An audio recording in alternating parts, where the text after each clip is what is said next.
So I want to address a situation that was first brought up over on John Campia's channel. He did a video discussing, well, it was a question submitted by one of his viewers about how a lot of filmmakers, the person who directed Fantastic Four, which is Joshua Trank, of course, the person who directed Eternals, and now the director of Shazam, David Sandberg, they've all said that they don't even want to do superhero movies anymore. So the question that was posed to him, and I want to do my own opinion on this, my own video on this, and I was watching the video, but I paused it because I don't want to respond to what he says. I want to just give my thoughts on filmmakers not doing comic book movies anymore, doing them and then saying I'm done with them. So I want to give my thoughts and my perspective on this phenomenon because I don't think it's just comic book movies.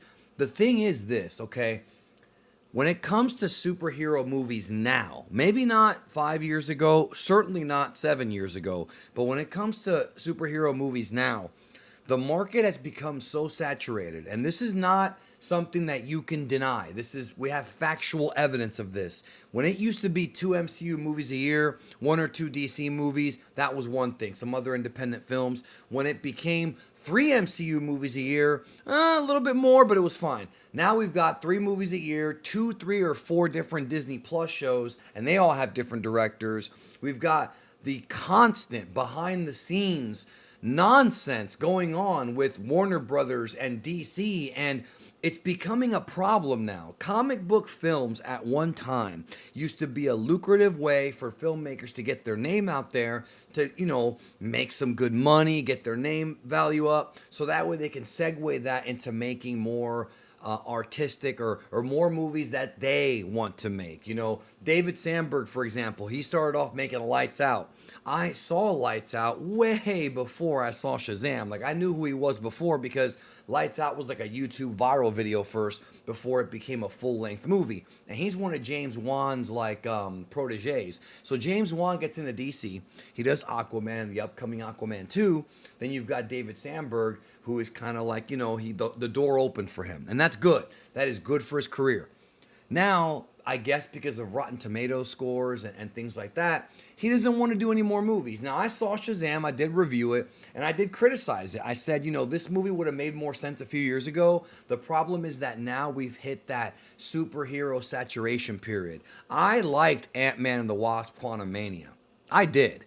But a lot of people did not. And I think the biggest complaint that I saw from people is that it's more of the same. So that tells me that had that movie come out during a different time period, maybe if they didn't have Disney Plus shows, or maybe if they didn't have like Eternals and Black Widow and all these like mid movies, then maybe it would have done better. Maybe it would have done and performed better and been received better.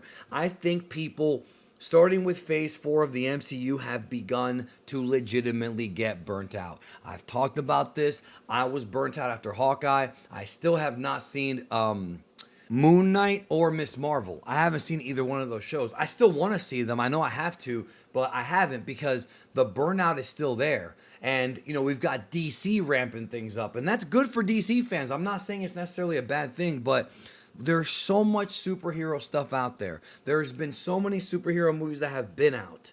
And that's not even counting the video games and the Disney Plus shows and the other DC CW shows that might not be what they used to be, but it's still more content. Like, there is genuine burnout for these kinds of films. And I think these filmmakers might be thinking to themselves, okay, I put my heart and soul into this movie. It's not well received, when in some cases, not all, but in some cases, it's a situation where the movie just came out at the wrong time. People are just burnt out. People are burnt out on these films. And until we have another moment like a No Way Home or like Avengers Kang Dynasty or whatever, it's going to be that way.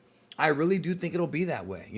The big event becomes less of an event if it happens too frequently.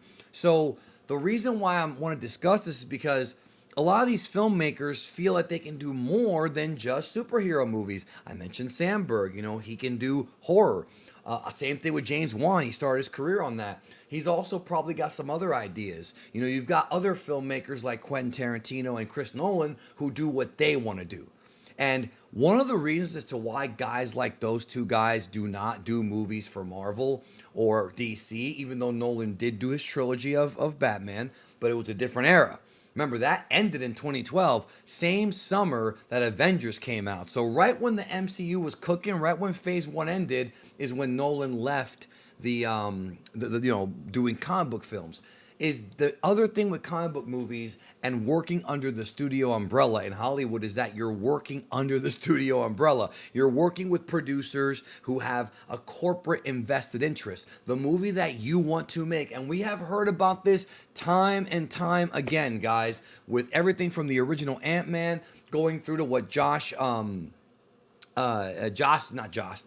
Whedon wanted to do, going with the Snyder Cut, like all these different stories of filmmakers having a vision and having the studio get in the way, that does beat you down. Just put yourself in their shoes. You want to make good movies, you want to tell your story, but the studio has to butt in. Sometimes your story's not the right idea. Maybe the studio's right on that. Maybe you shouldn't make that story.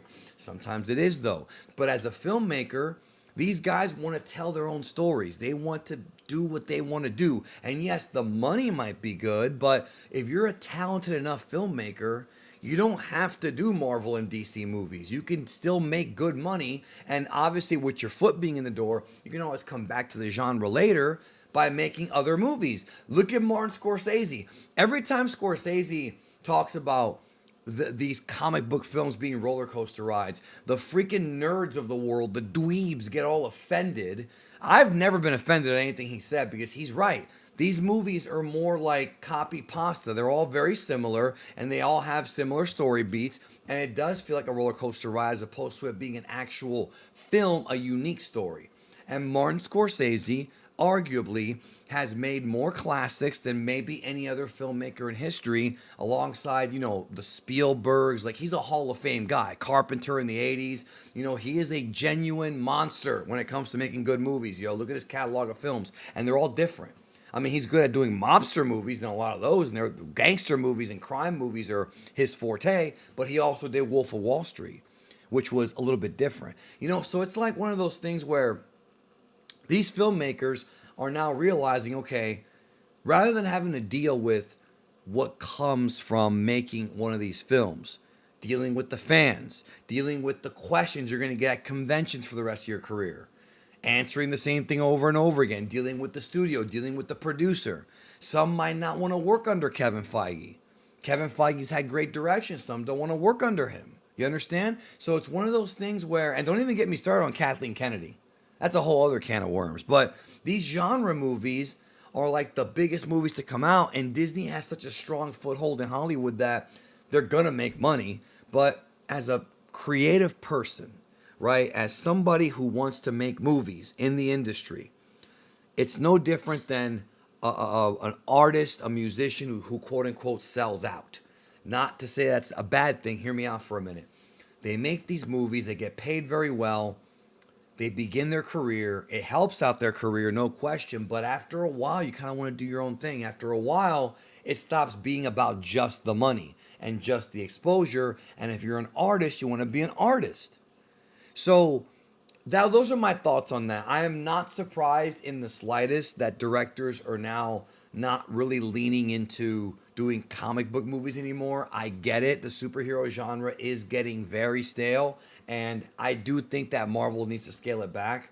I think Disney Plus shows, while most of them are well produced, maybe not all great, but they certainly look good and they feel like movies, it's too much, man. It's too much. And unfortunately, I don't know what the fix is besides just slowing down. They don't feel that special anymore. And that's kind of where we're at right now with, Brandon Draven, my old co-host for the KLB, used to call it Mick Hollywood. Like McDonald's. You go to McDonald's, you get the McDonald's burgers. They're just the most basic. It's not even really a cheeseburger. You got to go to a restaurant to get a real cheeseburger. But you're getting that McDonald's, very mainstream, cheap movie, as opposed to getting something that's a bit more deep and a bit more powerful. Not to say that superhero movies can't be deep and powerful, because they obviously can. We've talked about this for years now. But as a movie maker, there's a lot of crap that comes from making these movies, dealing with the fans, dealing with the studios, dealing with deadlines. Like, these are things that can cause a lot of stress. So I don't in any way impede these filmmakers from making these movies. I think that Marvel and DC need to look into some of the younger filmmakers trying to make their, trying to put their foot in the door and give some newer opportunities to younger people, like what Sandberg got a few years ago. Same idea, but give it to some new blood, and maybe they can bring a new perspective. So those are my thoughts on that story. What do you think? Let me know in the comments. Do you agree? Do you think that they should be lucky? I don't think in life, I don't have that mentality, y'all. I don't think that, oh, you should be lucky to be here. No, I work to get here. These filmmakers get hired because they're good filmmakers for the most part. I say for the most part because you're always going to have a couple of, oddballs, but they get hired because they're at least competent enough to work within the system. But sometimes you don't want to work within the system. Take care.